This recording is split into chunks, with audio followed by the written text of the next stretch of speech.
The hardest part in starting your buy and hold real estate adventure is just that, getting started.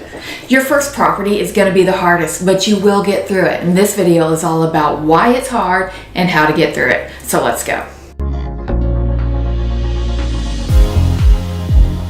Hi y'all. If we haven't met before, then welcome. My name is Lori Livers, and I left my 9-to-5 behind in just under 3 years by replacing my boring regular job income with passive income from rental properties. And like I mentioned just a second ago, your first property is going to be the hardest. Now, your first property is going to be the hardest just because you haven't been through this process yet, and that's never a comfortable place to be in. There's a lot of money on the line, and you're going to get nervous and wonder if you even made the right choice to start with. You did. Stick around till the end of the video. We're going to get there. By the time you pull the trigger on your first property, you've hopefully run numbers on a lot of properties. But you've never had to depend on the accuracy of your numbers before, and this is a whole new thing for you. Understand that it's completely normal to feel uncertain at this time. You will find you may not have much confidence in your numbers at all once you're under contract, and that's okay. We have all been there.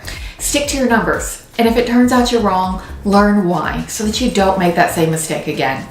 Time is on your side with rental properties. You can almost always get through any mistakes you've made on your numbers given enough time. If you're using hard money for the purchase of the property, then you're going to be required to get an ARV appraisal before you close on the house. Now, ideally, this appraisal is going to come in a little higher than what you anticipated, but here's the thing. Don't get too excited about this higher number because in my experience, the hard money ARV appraisal is always just a little higher than the completed ARV appraisal. So be conservative with your numbers here because this is likely to be the same situation for you that it has been for me. My advice to you is to always be conservative with your numbers. You may end up pleasantly surprised if they actually do end up higher, but you will never be sorry you were conservative to start with. Please do consider hitting that like button down below if you're interested in understanding how your first investment property is going to be the hardest. It helps me out in a big way with YouTube, and I cannot do that without you. Thanks so much. Now, another reason why your first property is the hardest is because the rehab is going to uncover something you just didn't plan for. This is just the way it works. You've probably watched all the videos about how unplanned things come up in every rehab, but it feels a whole lot different when it's actually happening and you're the one making the decision on how to proceed. Now, whether or not you plan for the unexpected and whether or not there's any room in your contingency budget, this stuff is still unnerving because it is very real in a real big way, front and center in your world right now. What you need to do in this moment is not to react at all. That's right, do nothing. Give yourself at least a few hours or even a whole day if possible before you react to any unplanned thing that comes up in your rehab. The world is not going to end in this moment, so it's completely fine to allow some time for the emotional reaction to pass so that you can make the best business decision possible. Leave room for the emotion to pass before you make any important decisions. Then make your decision and move forward. You can always pivot later if you need to. Don't jump to conclusions, but don't get stuck in analysis paralysis either.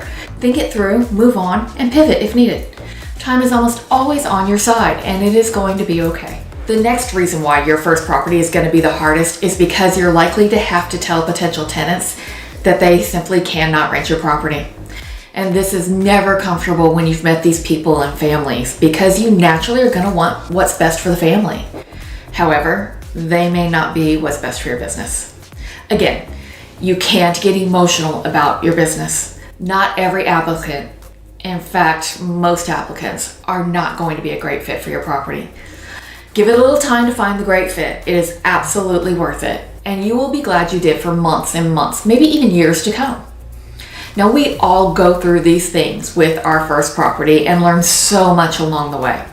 These, along with many other reasons, are the reasons I am such a believer in getting started with just one rental at a time, so that you can learn how to get through these challenges and get to the good part of being a real estate investor, because there are way more good parts than anything else. Let me know in the comments if y'all want to hear all the other reasons why your first property is going to be the hardest and how there is a solution to everything and it's all going to be okay. Please do consider subscribing to the channel so you can see what it takes to overcome all of these challenges in a real life way. I would love to have you come along on the adventure of rental property investing with me. Right now, I'm waiting to hang out with you in this video you see on your screen. Until I see you over there, bye y'all. You will find you a la la la la la.